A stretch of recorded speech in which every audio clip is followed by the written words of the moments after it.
podcast of 2022.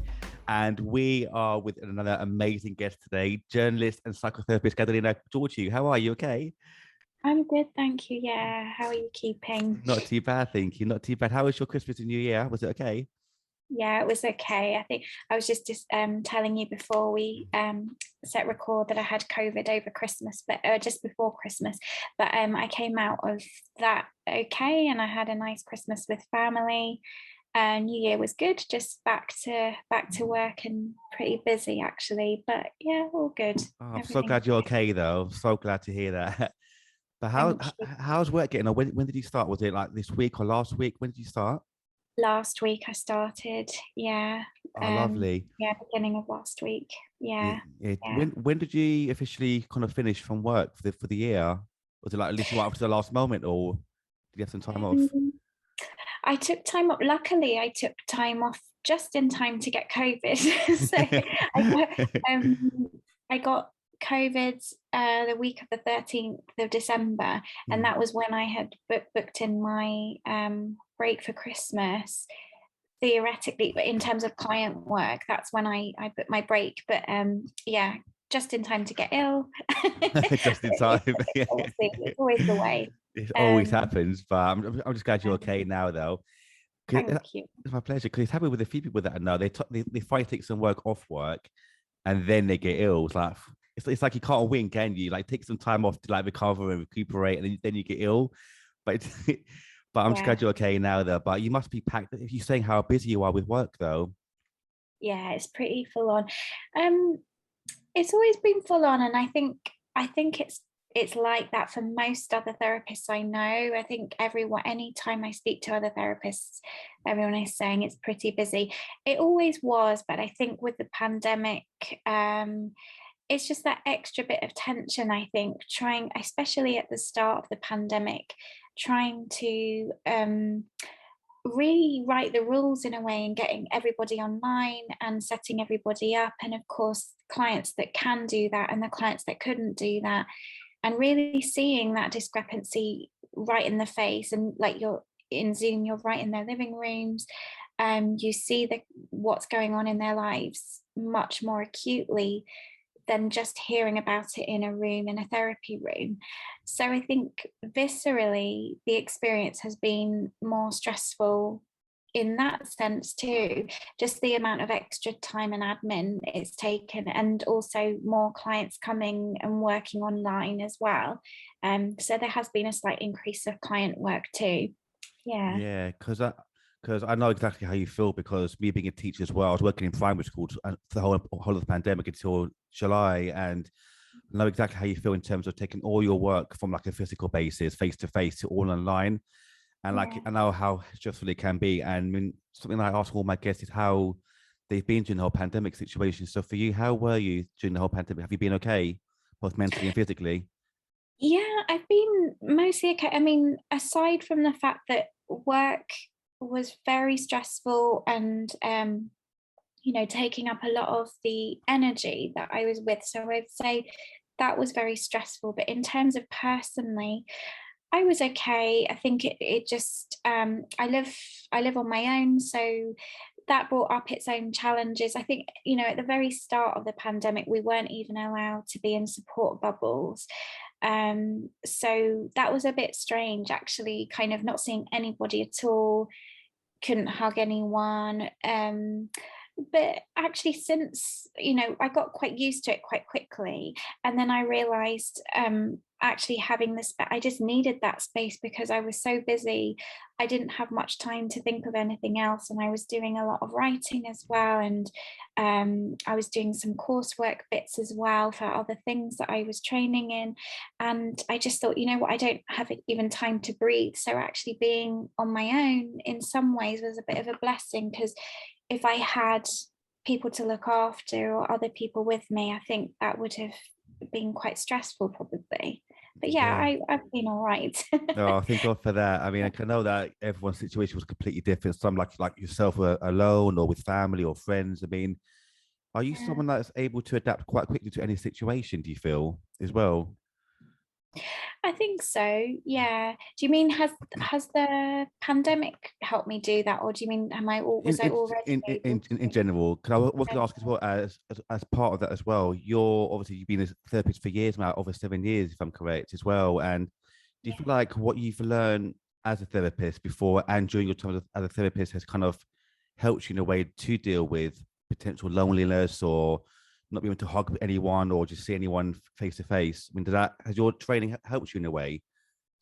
I think so. I think probably I was all right with it anyway, but I would say what the training did and the work does is that it helps keep you quite boundaried, because it helps you to bear emotions quite, quite strong, big emotions, but it helps you to contain them in a slightly different way, and to trust in them a bit, and knowing that they don't, things do pass if you accept them, but also putting time boundaries on things, factoring rest, valuing the body as well, paying attention to things, being aware of what I'm feeling from moment to moment, and really allowing it in. And what was quite common, as an example, I'm just thinking on the hoof here a bit, but at the start of the pandemic, a lot of people would say things like, oh, I can't complain, I don't have it as bad as anyone else.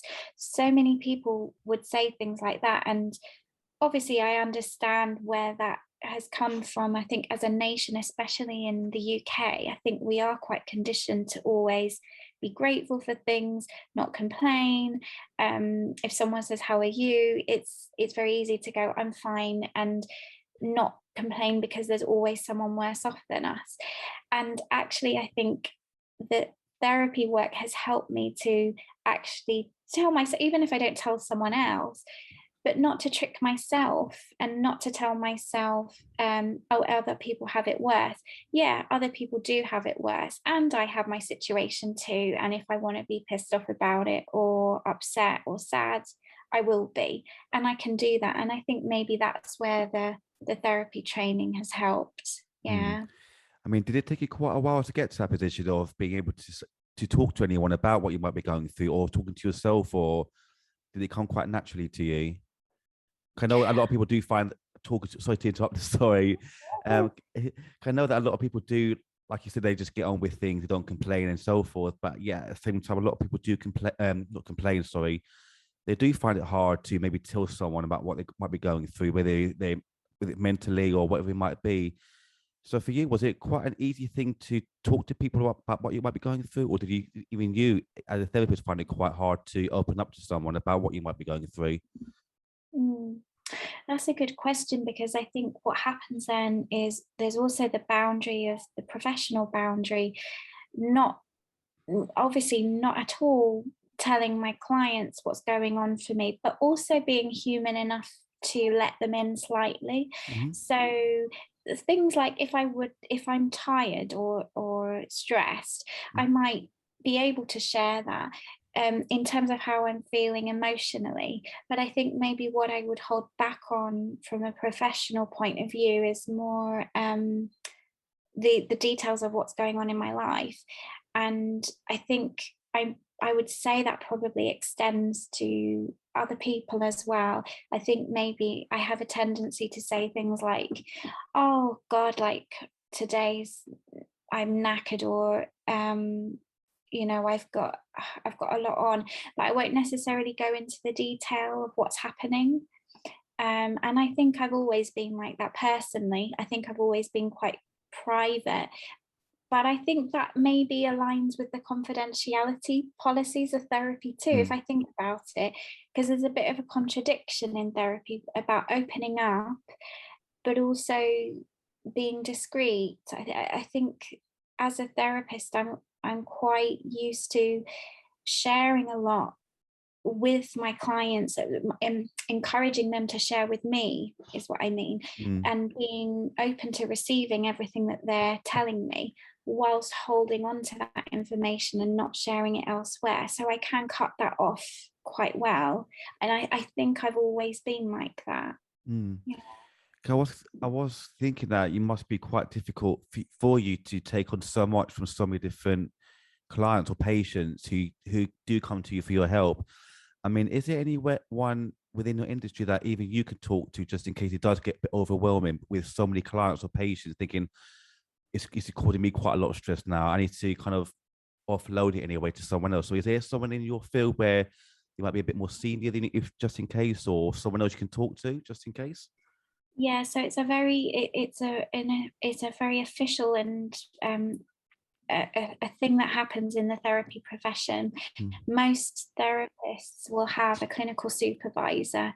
So if you belong to a professional body, which any legitimate therapist really most do, not everyone does, but you know, anyone that belongs to say the UKCP or the BACP, which are the two principal counselling and psychotherapy bodies.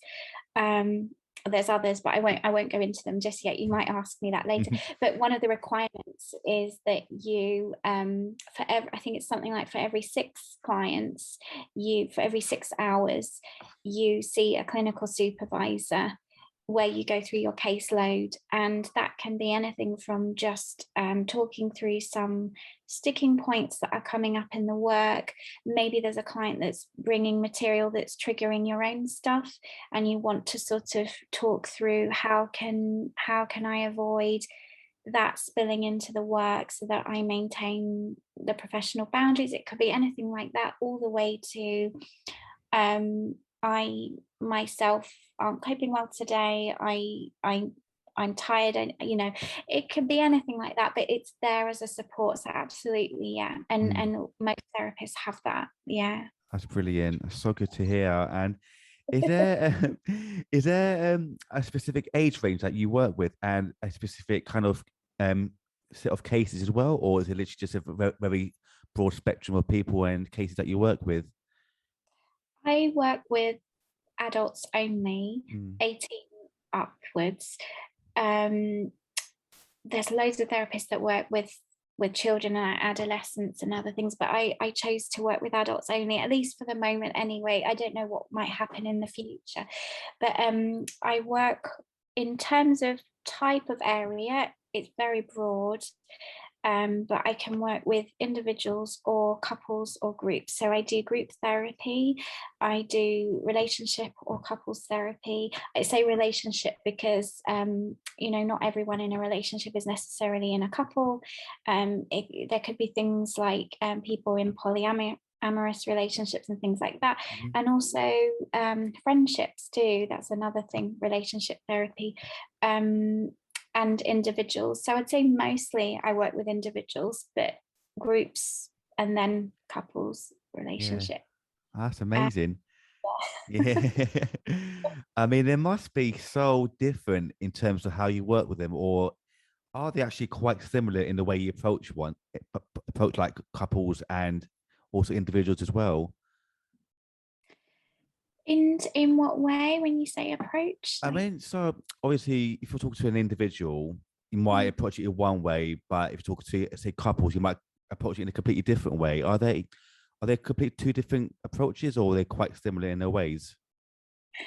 I'd say there's quite a lot of overlap. I mean, obviously with one-on-one, because my particular approach of therapy, I'm a gestalt trained therapist, and what that means is that I pay a lot of attention to what's happening in the here and now between me and the client, and how they're impacting me and how I'm impacting them. So that can involve a lot of noticing what's going on in the body as someone's mentioning a person's name or a situation, what's coming up for them physically, and then giving voice to the physical feeling. So if your heart is beating quickly, we might give voice to the heart, what's it trying to say? Or if someone's frowning at the mention of someone's name, I might notice that and say, like, you know, if that frown could say a sentence, what would the sentence be? Little things like that. When you're working with couples, what I tend to do is I get them to talk to each other. So what will happen a lot with a couple is that they'll talk to me and they'll say things to me about the other person. And what I would tend to do is get them to talk to each other in the moment, so it becomes very, very direct and immediate, and I'm encouraging a dialogue between them in the here and now. So that's how it might differ, whereas I might be more involved in that dialogue personally with an individual client. Okay. Yeah. Okay. Brilliant. And I hope I'm not being too complicated in my explanations. not at all. No, you know what? This is something that I love. I love it when people just describe their work, because this is something I'm really interested in. And just I love to listen to how different people work in different fields. It's really interesting. So it's just never apologize for being too complex or just get into it. I love it myself. I love it. But even over, how did you find that transition from going from face to face and in a maybe in a room with people to more online? Because I heard a lot of people find it quite difficult in the sense that they can't always. I've spoken to various different therapists from different fields, and although they found it all right in the end, a lot of people found it quite difficult because, as you could notice, obviously it's just from shoulders and above, and they can't always see body language or can't always tell about facial features. So how did you find it going from face to face to more online? Was it quite difficult for you, or was it okay in the end? Um, what I would say, and probably what a lot of people don't realize, is how much work went into making that transition as an industry on the whole. Mm, There was so much consultation as soon as the pandemic hit, and as soon as the mandate came that we couldn't work face to face. The whole profession came together in such a cohesive, beautiful way, actually, mm, with so much support and information about how to make that transition. There was a lot of training that we all had to undertake, not just in terms of how to use things like Zoom, but actually the ethics of working online. So things like confidentiality, how that shifts, when someone's on Skype, for example, um, if you've had a call, your name stays on the Skype. So if someone's in a situation of domestic violence or abuse, not only are you now in a situation where their possibility to have therapy is more compromised because they're at home and maybe not safe, mm, you've got to factor in that the fact they're having therapy, it needs to remain confidential. So how can you do that in a way that they're not going to be put in danger? So things like working on platforms like Zoom, or there's another platform called Doxy where there's no footprint left behind. mm. You switch off, there's no indication that you had a session. Little things like that I guess you don't take into account. You kind of just take those things for granted, but there was a lot of training on that, and things like how to make payments in a way that people are secure online, not at risk of viruses. And another thing, a huge thing, was about things like Amazon and Echo, like Mm, people, Amazon Echo and Alexa. yeah. So a lot of clients would have those on in the background. So you'd have to factor in things like, before anything, like having a confidentiality agreement, sort of saying, switch off all phones, all Alexas, because if your Alexa's on whilst you're having a therapy session, then you're going to start getting adverts popping up on your Facebook about the things you're Yeah. talking. So it actually Wow. quite complex, and so I would say, like, that side of things took a bit of um getting your head around the new challenges that working online brings. And although things were lost, like, yes, the face-to-face physical proximity was lost. As you said, with your therapist that they said that you can only see from the shoulders upwards. So things like that were lost. I think even things like smell and you know jewelry that they might often wear, that you can hear, that the sense of them changes.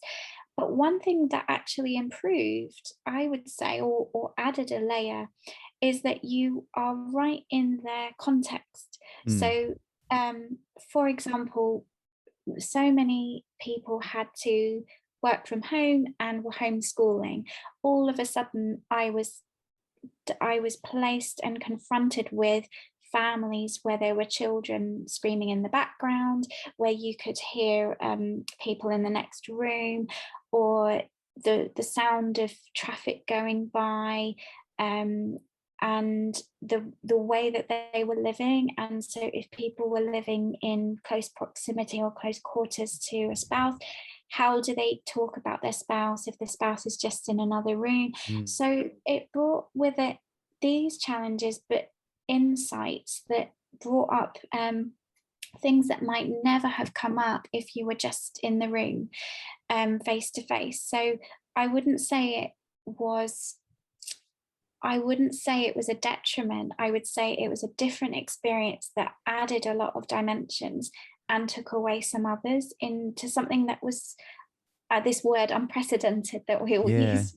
of But it course. really was. It was, and it was an eye opener. And I think I forget now because I'm so used to it. I almost forget what the things were. But at the time, it was a real wow. This is different. It's changed the work dramatically. You can imagine. I mean, were you dealing with patients before and during COVID as well? Like, so you went face to face to online as well? I did. There was one or two people I would see online at that point, and that Mm. was only circumstantial. Either they were abroad or they were. So, for example, if someone's just had a baby, they physically can't get to the the place where they would normally have therapy because they're breastfeeding or something like that. That would be a scenario where beforehand I might have seen them online, but it wasn't the norm. Mm. No. I was talking to a good friend of mine, Michelle Ackley, who's a TV presenter, and she actually mentioned, which is another thing that we didn't quite think about, is people who are talking from their own houses sometimes are more comfortable in talking to people. I mean, did you notice that with some people that maybe they were more comfortable being in their own surroundings with things that they know about? I mean, did you notice that with certain people that they might feel a bit more comfortable talking to you in an area they felt more comfortable in, if that makes sense? There's something called the disinhibition effect, Mm, and you already know about it. So, yeah. so I think when you're on screen anyway, you're more likely to open up and share, and that was definitely the case. And I think what I was maybe finding is if someone had an initial session, a first session with me online, they were more liable to say things more quickly than what they might have done in person. I think people were, I don't know if that's the same thing as feeling more comfortable, but I think the scenario led itself to people maybe oversharing. Oversharing maybe sounds negative, sharing more than they would have done. And I think I can speak for myself too, in that me being in my surroundings too, I guess you're closer to your home comfort. So you can have a cup of tea with you, you can I don't know, you can have a blanket round you, you can sit in a chair you might want to. So I think I, I did notice that with people that maybe they would be more relaxed in that sense. But I would equally say the opposite too for some. If they were in a living situation that was not very safe for them, um, or that they didn't like being in, that was quite inhibiting for Mm, them as well. So mm, there was quite a lot of hushed tones, I think, at one point. People couldn't quite say what they wanted to, just in case someone next door could hear, things like that. mm. Yeah. But as you're saying, a lot of things are included in this that people don't always realize about, just so much like the footprints or having your name on the screen. And honestly, my hat goes off to you for the work that you do. It's amazing. Honestly, it's amazing. And Thank you. my pleasure. And are you still doing a lot of online work now, or have you been able to go back to your offices now to do some work? Most of it's still online. I temporarily, I started seeing clients again face to face sort of a few months back. I work one day a week, one afternoon a week in a GP surgery, and I still see those clients face to face for the moment, just because there's lots of clinical protocols and it's quite safe. But for the most of my private work is still online, and I had hoped to move them face to face sooner, but I think in with Omicron and everything, everyone was encouraged to work from home again. So it's been a bit of a delay, but I'm hoping at some point that will return face to Mm, face. fingers crossed for you. Fingers crossed. But how? let's take it back then to how you actually got started in the first place. So what kind of drew you into being a therapist in the first place, and how did you get into it? Yeah, that's a really big question. And it's something I've asked myself a few times. I'm really trying to pinpoint, oh, where did this start from? There's so many beginnings I could start from. I could say, I think I always had some part of me that was interested in that work from a very, very young age. Um, I think I noticed about myself as well the particular, I don't know what you'd call them, qualities or traits or skills that I had lended themselves to the work quite well from quite a young age. Mm. um I think there were some key things that happened in my life that then probably became more of a catalyst for it. Hmm. So when I was 17 at school, a friend of mine attempted suicide. Um, we were all very young, obviously. And I think the news affected me more than I probably realized at the time. It was only in later years I look back and think, I think that had a big effect because of the fact that I recall the shock that my friend was apparently one of the happiest open people I knew. That realization in that moment at that young age, that what you see and what someone's experiencing internally can be diametrically opposed, um, changed how I spoke to people from that moment on. So when I went to university, I really have quite a vivid memory of not taking people's answers at face value. So if I said to someone, "How are you?" and they said something like, they happened to just mention in passing that they've moved, just for argument's sake, they've moved from Manchester to London, and they, I don't know, their their dad has left their mum or something like that. Even if they said it in a passing comment, I would always clock that and think, okay, they might be presenting right now happy, but I might just check that out with them at some point. So I think that probably was an element of what led me into that way of looking at things. Um, but then when I was 20, and I hope I'm much when I was 20, I had an acute experience of anxiety myself. Oh, are you there? I'm here. Yeah, you just kind of slightly there, but I can hear you now. Sorry about that. Yeah. Hello. Yeah. Where did you hear up to? So at 20, you had a acute anxiety. He said. Yeah, that's Yeah. right. Because so at 20, I went on a year abroad. I was studying French and classics at university at the time. So that was a 4-year degree, and it included a year abroad in France. And going abroad triggered a kind of acute anxiety in me. So I was having panic attacks. I developed a sort of acute experience of OCD. So they call it, I don't know how much you know about, they call it pure O. Have you heard of pure O? I've never heard of pure O before. What is that? If okay to ask. In reality, it's just OCD, but the Mhm. reason they call it pure O is because there's no physical compulsions. So usually what the case with OCD is that often you'll have the obsessive thoughts and then you have the compulsions to relieve the thoughts. With pure O, all that means is that the compulsions are happening, but they're internal. So Mm. that it would be things like praying or trying to get reassurance internally, trying to reassure yourself all the time that the thing you're afraid of happening isn't going to happen. So that's why it's called puro.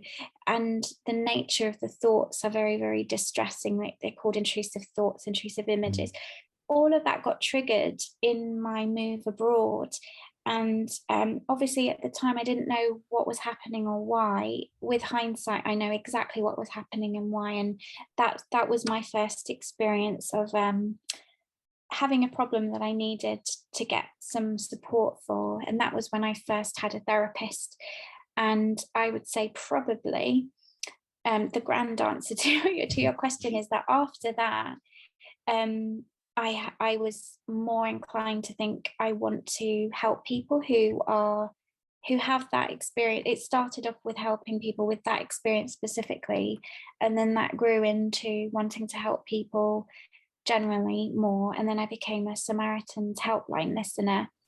And I did that initially because I wanted to understand whether doing that kind of work would impact me emotionally to the point where would I take things home? Because I was quite a sensitive person, and I worried that I might let it all get to me too much.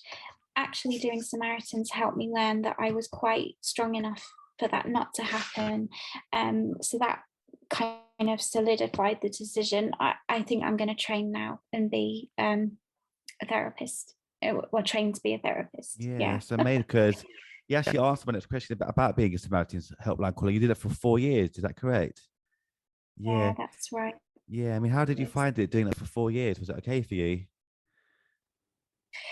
Yeah, it went. The 4 years went very quickly, but it was good to do it for a long time because I could see the cumulative impact of it, and it was pretty heavy duty. It was a shift would be 3 hours a week, so you would do 3 hours a week, and then I think it was every 8 weeks, you'd do a night shift, and a night shift would be from midnight till 6 in the morning. Oh, wow. So I would either do a night shift on the Saturday into Sunday or the Sunday into Monday. I always did them at the weekends. Those were the ones that were the most eye-opening moments. Those, especially the Saturday night into Sunday morning. That was when you got the people who were either coming back from a night out, who were really struggling, either because they were under the influence or they weren't out and they wanted to be.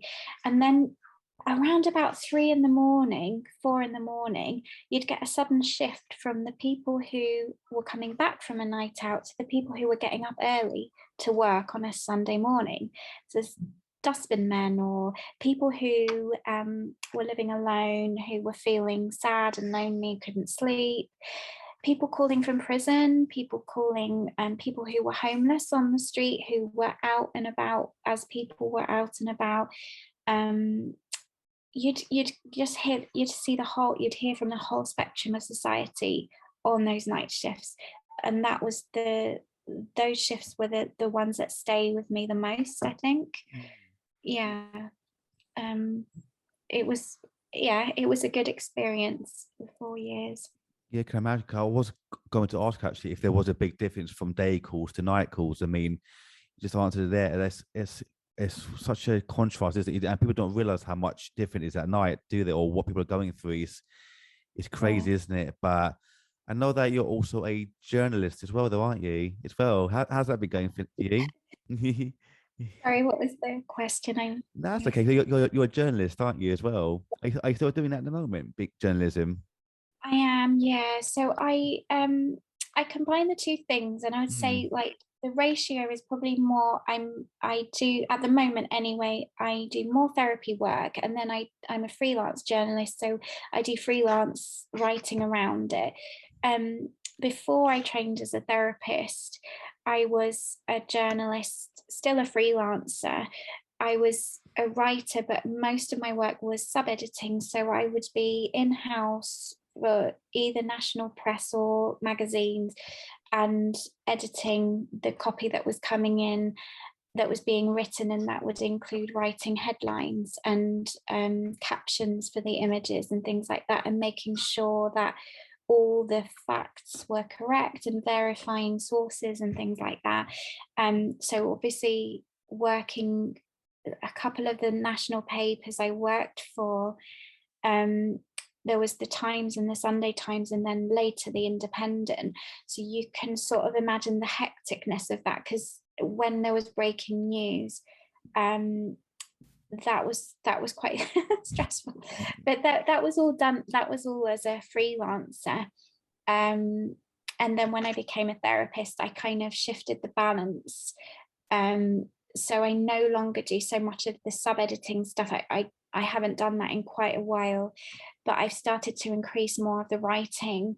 And I tend to sort of write about more along the mental health side of things, therapy and music and mental health, because I kind of look at music and mental health as a sort of specialism.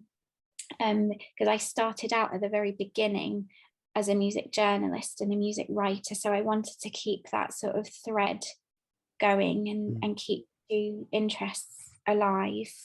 Yeah, that's amazing. And talk about those features we mentioned, or you mentioned the independent there, the Times and so forth. You've also featured in some other amazing places like the Hello Magazine, Grazia, the Glamour, Cosmopolitan.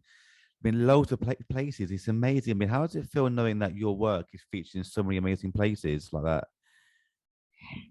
It's weird. Sometimes it feels a bit surreal. It doesn't feel like it's real, actually. I think maybe sometimes the confusion comes from, there's the things I've written as a writer that have been published, and then there's the things that I'm asked to maybe quote on. So if there's another journalist writing a piece and they want some input from a therapist, and they'll approach me, and that I might give some advice that ends up in so for example in Grazia or okay, the ones that you've just mentioned.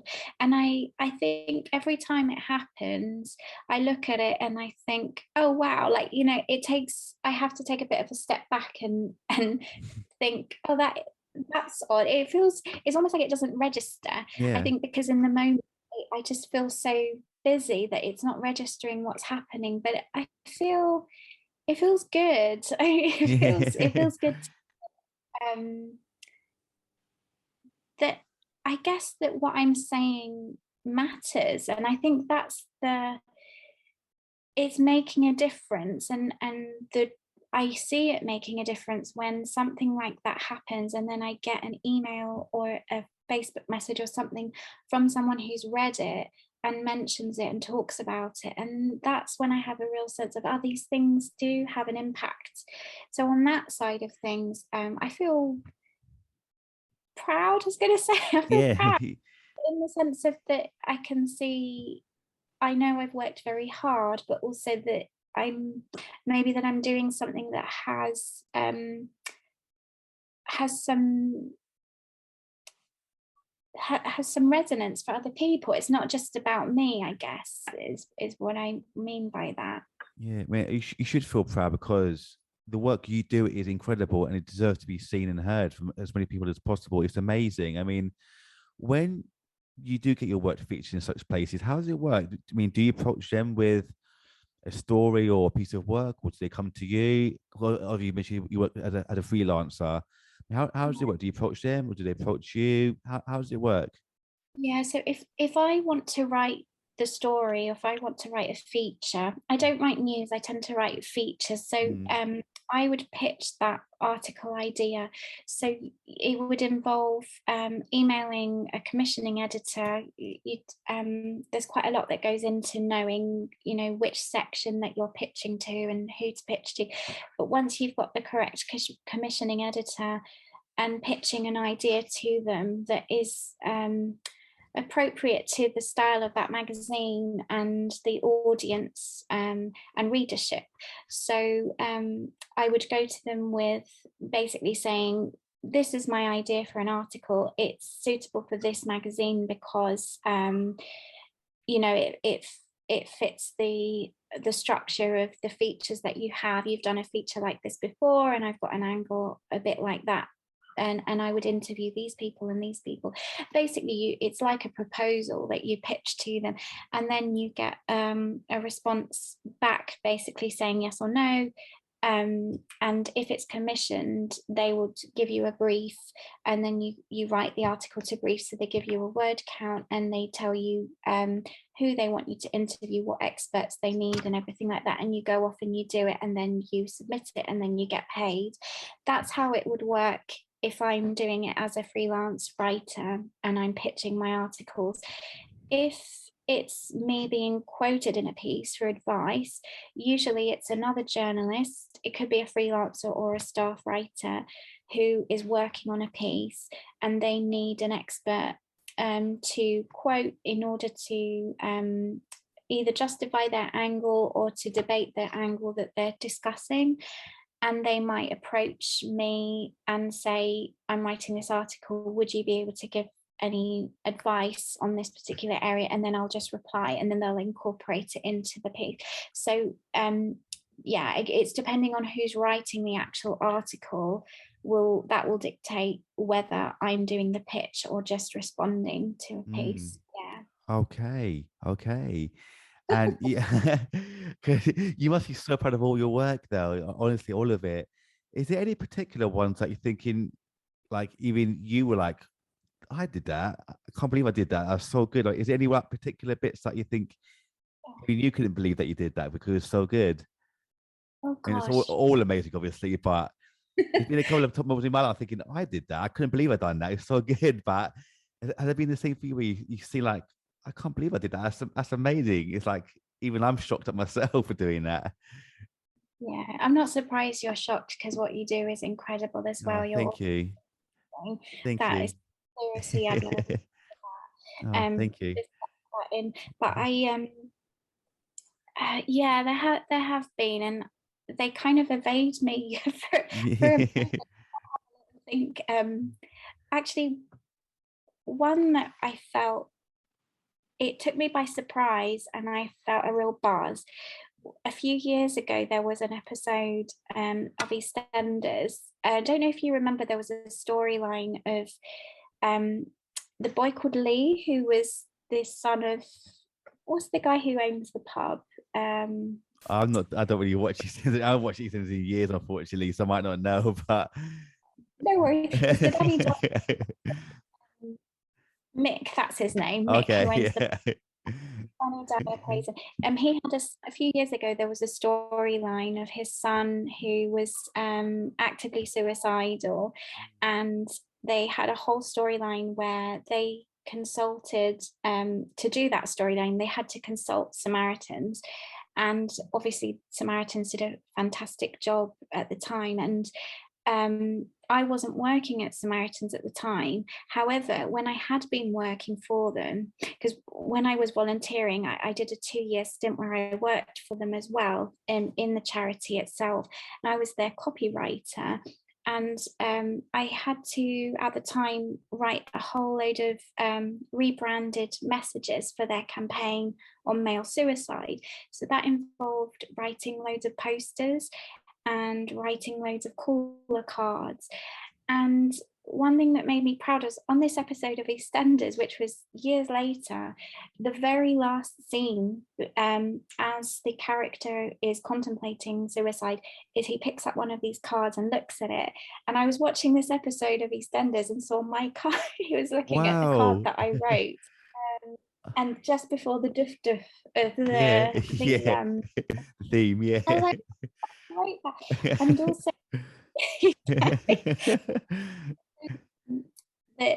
similar to that is on the railway tracks. I don't know if you see, sometimes there are big banners from saying a Samaritan changed my life or something. I wrote a lot of those. So sometimes I'm a bit amazed when I go past a railway station and I still see those posters. That those affect me quite a lot. I think because I know what it was like to be on the phone as well, when someone's on that phone, and knowing how those posters and cards affect and change what people do. So that was one example, and maybe the others, there's so many. I think just articles in the press. Interviewing Alan McGee for the Times is another one, thinking, oh my God. Talking to Steve Lamacq. I interviewed Steve Lamacq for my podcast, or talking to Mark from Skunk Anansi, things like that, like heroes of mine in childhood that I think, wow, like they know who I am, and I've interviewed them. That amazes me still. Yeah. I mean, that is so good. It's amazing. Honestly, that's incredible. And you mentioned Skunk and Nancy there as well, actually, because I know that you were featured in was it Ariane Shireen's book, Talk Yourself Better, which featured them, and Stephen Yeah. Fry and Dolly Alderton and David Baddiel and so forth. I mean, which is incredible. How did that come about? Did they approach you, or how did it work with that? Well, Ariane Shireen is she's a comic writer. She wrote Mm. one of the series of what's that series? Pints of Lager and a Packet of Yeah, Crisps. yeah. Is it? I think so. Yeah, Yeah, yeah. she wrote one of those. I can't remember if it was a whole series she wrote or a few episodes. I can't remember, but yeah, that was the author of the book, and she's a very well respected journalist as well. And she was writing this book about mental health, and it was about how to get help and Mm. support for counselling, and she describes all the different modalities um, across counselling, therapy and coaching and things like that. And she just did a call out asking for people who know a bit about the different modalities to get in touch to contribute. And it was just a case of me offering my help. And she had someone already who was writing about gestalt therapy from a therapist perspective. So she was curious to know what it's like on the receiving end. And so I was able to do that as well and just talk about what it's like to have gestalt therapy specifically. Mm. I didn't know at the time that obviously Stephen Fry and David Baddiel and Dolly Alderton were also contributing. So it was pretty amazing actually on her credits at the end in the contributor list. Yeah. My name comes up after Stephen Fry, which cracks me up Well, every time. really? That's amazing. Oh, that's How so did that good. That's brilliant. think? But Oh, that can't be right. but it is right, and you deserve it. But you mentioned the gestalt therapy just now. I've not. Yeah. I think I might have heard that before, but what exactly is gestalt therapy for those that don't quite know? So earlier when I said I talk about in a therapeutic session, I will focus very much on the here and now and what's Yeah. going on between me and the client. So that's the Gestalt approach, which is it if I convolute if I make it as simple as possible, it's about noticing that whatever's gone on in your life, whether it's in the past or whether it's now, the main thing that matters is what you're experiencing now about it. Mm. So, if, for example, let's just say, as an example, if I were a client and I was describing a very traumatic childhood, for example, I might start talking about that in the therapy room. But as a therapist, what I'm interested in is what's actually coming up now as you're talking about it. Is it anger? Is it sadness? Is it frustration? It's not so much about what happened and why, it's more about how it impacts you here and now in your life. And working with the here and now in that sense of from moment by moment.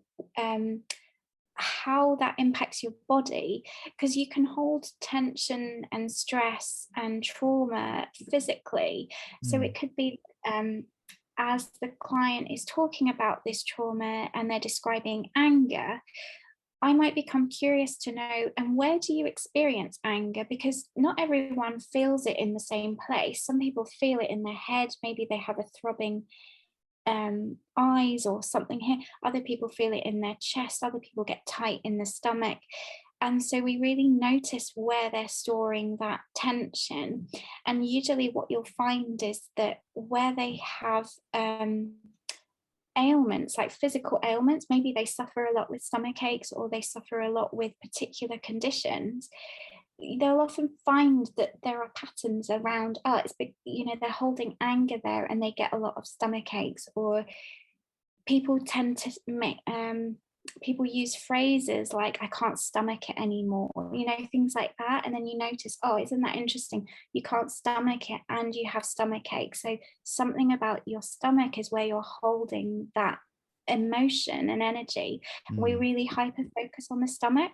Yeah. um, yeah, so that kind of thing. So that's an example of how gestalt therapy works. And then I might talk about how I'm impacted by the client as well. It's very feedback based. So if you want to know sort of how you're operating in the world and how you relate to other people, it's very relational, and sort of go, when I listen to you, I notice feeling quite nervous or something, and then they might say, yeah, I seem to have that impact on a lot of people, and then we kind of explore how that's happening, that sort of thing. Okay, that makes a lot of sense. A lot of sense. And earlier you mentioned about your podcast, sound effects podcast. She's amazing as well. I heard some episodes. It's brilliant, and I know that it featured on Enemies podcast for the People series. She's amazing. I mean, how did you get into doing podcasting yourself? It's been around for 5 years. 5 years now. I think it's been around now. Yeah, 2017 Yeah. I started it earlier that summer. So I started it, I think it was October 2017. That summer of 2017, I did a pilot radio show for Boogaloo Radio. And I popped in one day and I asked Jen, who was the director of that radio station, whether they wanted another person to do, I was just like, whatever it is, I'd be happy to help. And she said, why don't you do a pilot show? Because I told her I was a therapist and that I had an interest in music and mental health. So we did this pilot, and then having done that, it didn't quite work out because they wanted to, I think with that radio station, they wanted to have people who were quite high profile. So they've got quite a lot of famous people doing that radio show. And therapy at the time, even then, I think wasn't quite in the public consciousness in the way that it was now. And it was still it was still deemed a bit, maybe, I think for listeners of the show, too depressing for a pub to be talking about such deep topics. They wanted to keep it a bit lighter. So I decided after that, I thought, okay, well, maybe I can do something that can combine my interest in music and mental health more personally. And I did think of a podcast, and then I got involved with Oasis podcast because I was a guest on there in September 2017, talking about my Oasis fandom and how Oasis impacted me over my years in my life and affected my choice of career and things like that. And obviously I got to know the host and producer called James, who's a lovely guy. You probably know him as well, really great guy. And after that, I just asked him, how did you set up your podcast? Because he did so well, so quickly. And he was just very helpful, gave me some tips and advice. And I thought, I think I'm going to do this myself and do a podcast. And that's really how I set it up. That's Yeah. brilliant. I mean, I've learned so much since doing my own podcast. Like as you might know, I've got two now, and it's been one of the best things I've ever done in my life. And for me personally, I won't keep you for too much longer than how busy you are. I'm sorry, I can talk forever, but kind of for someone like myself who's always struggled talking to people, I've been very, very introverted, and I find it very difficult to talk to people. But yeah, I love listening to people and listening to their stories and so forth. And with podcasting, it's really kind of put me out of my shell in a way. And it's also taught me how to talk to people, how to listen as well, and just help with the conversation. I mean, for you, over the years of doing it and being a therapist as well, has it helped you even further to become a better therapist as well and journalist, because you're listening to so many different people in their life and they're opening up to you in different ways? I mean, has it helped you in your journey as a journalist and a therapist as well? It's helped me insofar as it's given me it's opened up a sort of research interest in music and mental health as a topic area, looking at all the sorts of issues across the board. So looking at the music industry and the endemic mental health issues there, and actually getting an insight from the musicians that I've interviewed, also in the sense that I see musicians as a therapist. So it's helped me it's helped me with my practice when I'm seeing clients who are musicians, because I work alongside, and you must know all these people, Help Musicians UK and BAPAN. I offer therapy to the musicians through those schemes. And so probably doing the podcast has helped feed into that, I think, a bit in terms of getting more of an insight. But also just real opening up. I think it's helped journalistically as well in terms of opening up an area of interest and learning about this topic area that has got science and, you know, talking to other music therapists and experts and academics in the field. It's helped to just open up I was going to say open up a coconut of information. I don't that works. yeah, that's come to mind, like a coconut has opened Yeah. and this wonderful juice out, and like, oh, I didn't know this was here. Yeah. It's like that. Yeah, but you know what? I Sorry for love that. that. But you know what? I love it. It works. And you know what? I think that's like the best way to finish as well. For me, I love to focus on such a positive, happy note. And one more thing, actually, Yeah. before is what's the kind of the future plan for the podcast? Because it's done such amazing episodes, talk to so many amazing different people, such as music and cancer, music and blindness as well. I mean, what for you is the future of the podcast? Do you hope to expand it or do more episodes or do something else with it? Yeah. What's kind of the future plan for you for the podcast? So I definitely am expanding it to do more episodes. I've got a lot lined up. There's obviously one with you as well, Yeah, because yeah, music and hip hop. Hip hop and mental health. yeah. So the interview I did with you, and then I'm going to be interviewing the hip hop. Gosh, this is terrible. It's on the like the guys at like who are academics at Oxford University, Cambridge and Oxford University, and they research the impact of hip hop on mental health. So there'll be a few episodes where I start to open up an inquiry around the different genres of music. So I've already done a little mini series on Oasis and mental health. That's because I'm such an Oasis fan. I'll be doing hip hop and mental health. At some point, I might do something like classical music and mental health, maybe metal and mental health. I'll do that, but what I want to really keep doing is interviewing high profile musicians, as I have done, about their particular area of struggle. So I've looked at addiction with Mark from Skunk Anansie. I looked at trauma with Adam from Baby Shambles. I looked at, again, kind of vicarious trauma from Alan McGee, things like tinnitus with Tom Bellamy from Cooper Temple Clause.